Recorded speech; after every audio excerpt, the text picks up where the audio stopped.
Hey everybody, thought I'd give you a gear review. I just got back from the Grand Canyon, so I thought while I'm unpacking, I might as well show everything that we packed. We started planning for this trip. It was kind of hard to figure out everything we needed, worried about carrying too much weight, not having the right equipment. My wife and I usually go up to the Boundary Waters, and it's really not a concern there, but when you're hiking several miles into the Grand Canyon, it can get ugly real fast. So I thought I'd give you a rundown of what we brought.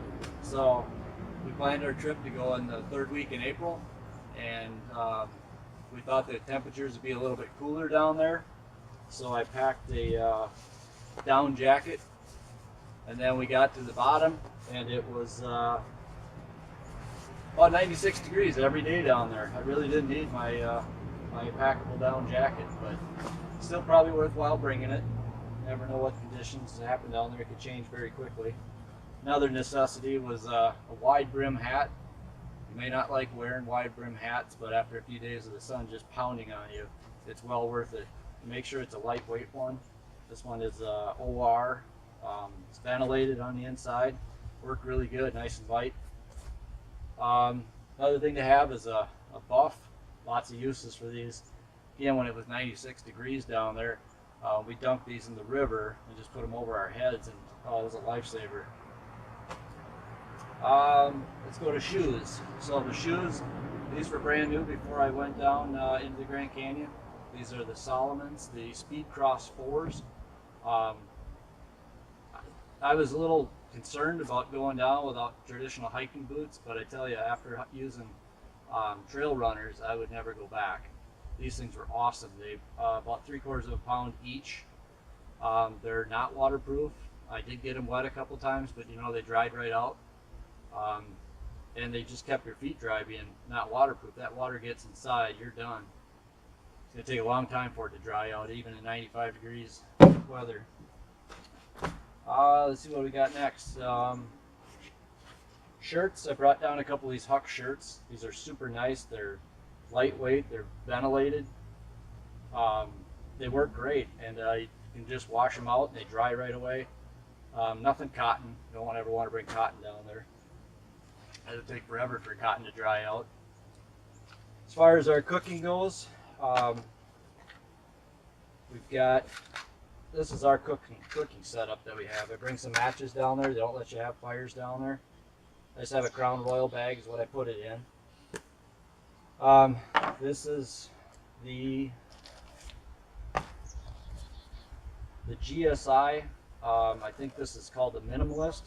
It's a super nice setup that they got. They've got a can that goes inside the sleeve.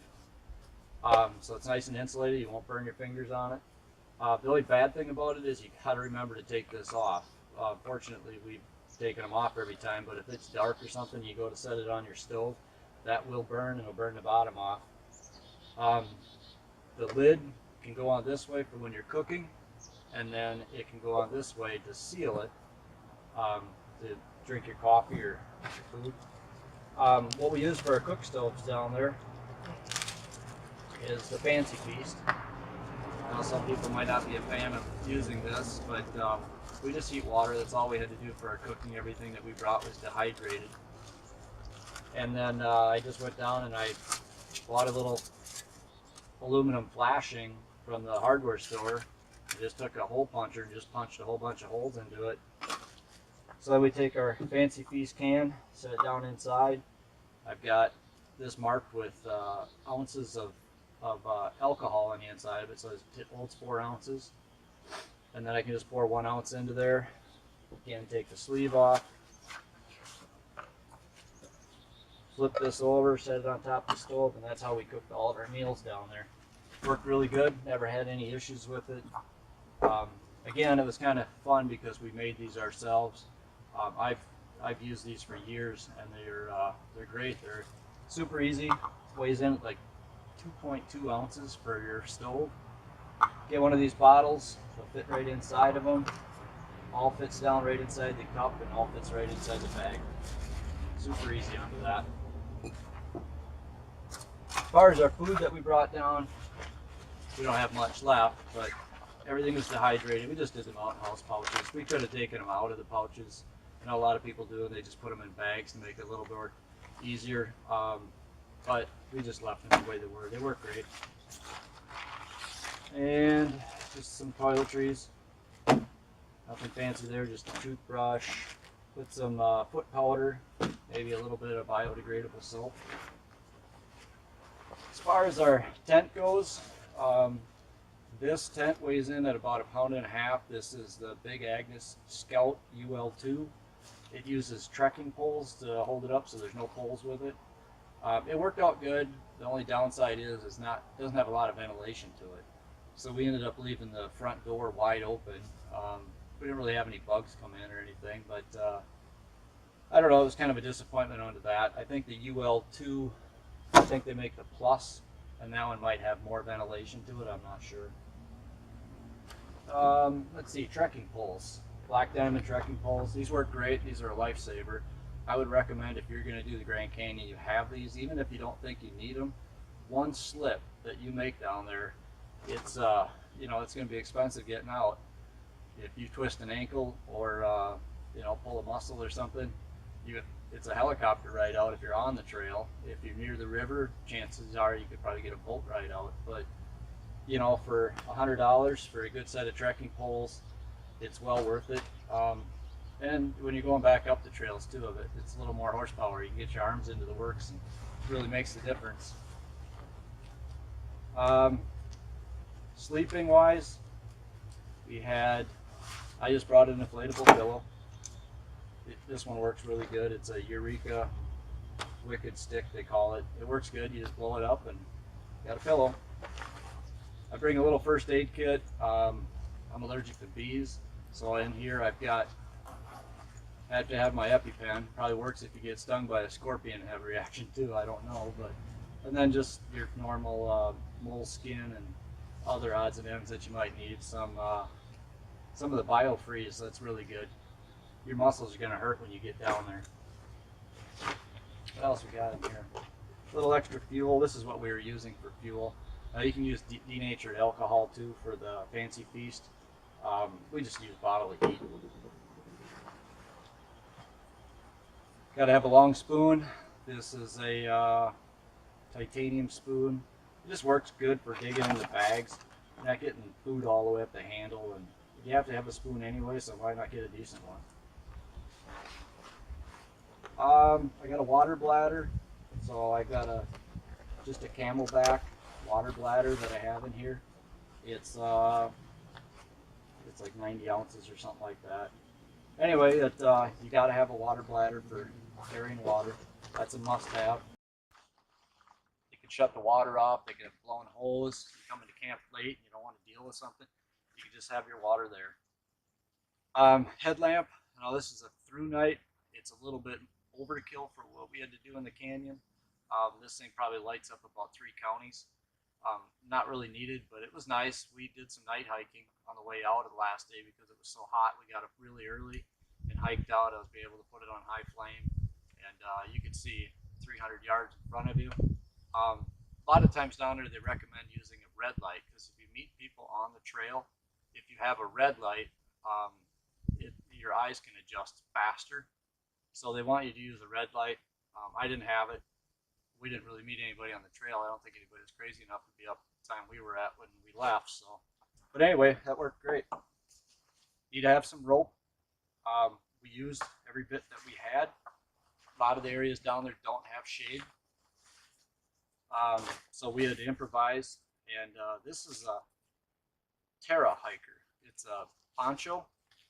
We looked at bringing raincoats down and that type of stuff, but this is a multi-use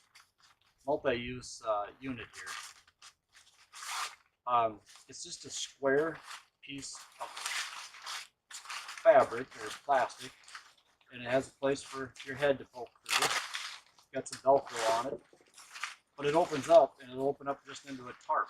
So we actually tied off. It's got eyelets on the outside of it, so we tied it off and used it for a tarp to block the sun for us for a couple of days, because it's just pounding on you, and there's some places you just can't get out of the sun. But if you needed to, you fit it over your pack. If it was an emergency where you had to end up on the trail and you didn't have your tent or your gear, it could keep you very warm. So it's a must-have, and it's super lightweight too. A lot easier than bringing a raincoat in. What else we got in here? Got some dirty clothes. We don't want to see that. This pack is the Atmos 65 AG by Osprey. It was a great pack. Wasn't quite sure when we went down there what we'd need, but it worked out well. It was very comfortable. A lot of pockets, a lot of stuff. I did take the top off. After we got everything packed up, my pack weighed about 21, 22 pounds right in there with the food. That didn't include water. But I just found out I didn't need the top of this. There was really no reason to have it there, and it just bumped my hat and it kind of bugged me, so I just took it off. Got a shovel, some toilet paper, extra plastic bag. As far as another water bottle, we use the Smart Water bottles. They work good. They fit into here. It's a 33.8 fluid ounces in that bottle. Worked really good. So what we did was we always drank out of our pack and then out of our water bladder.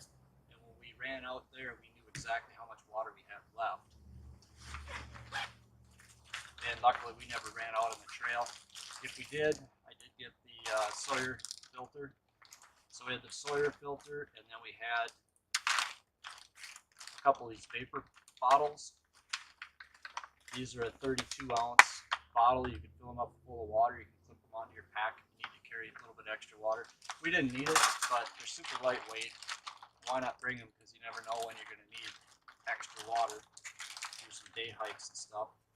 And that was one of the downsides, I guess, to everything that I brought. The one thing that I wish I would have brought down there is we base camped out of Bright Angel Campground, and then we went hiking. Well, we didn't really have any way to carry water other than bringing this big pack with.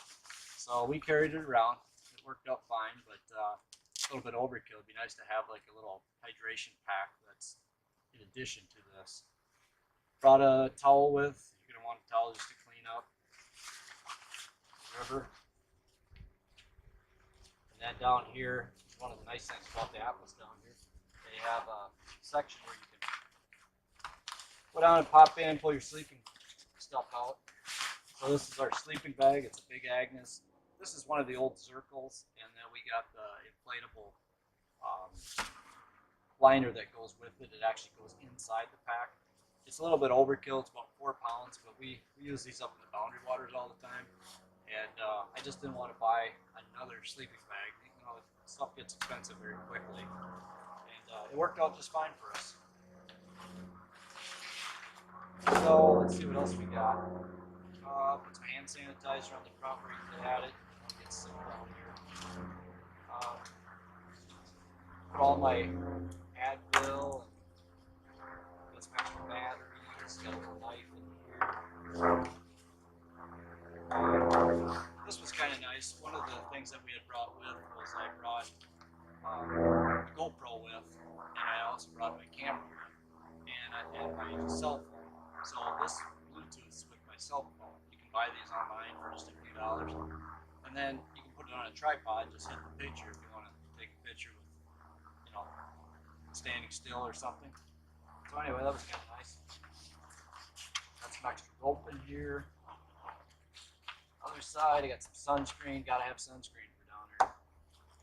Blistering in a few minutes. Extra battery for the through night, and an extra battery for the GoPro.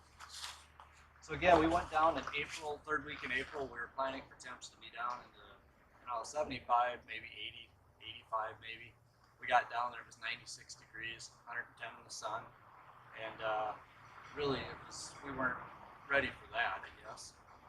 I'm in Minnesota here, and it had been cold season for the whole year so far, and we just had 15 inches of snow the week before we went down. And we get there, it was hot. It was hot until you get acclimated to it. It took us a few days, but the last day we were coming out, we were just fine. So anyway, hopefully that helps you guys out. I know it's just another gear review, but look at enough of it, you can pick up one or two things out of everybody's reviews that might be worthwhile. All right, thanks everybody.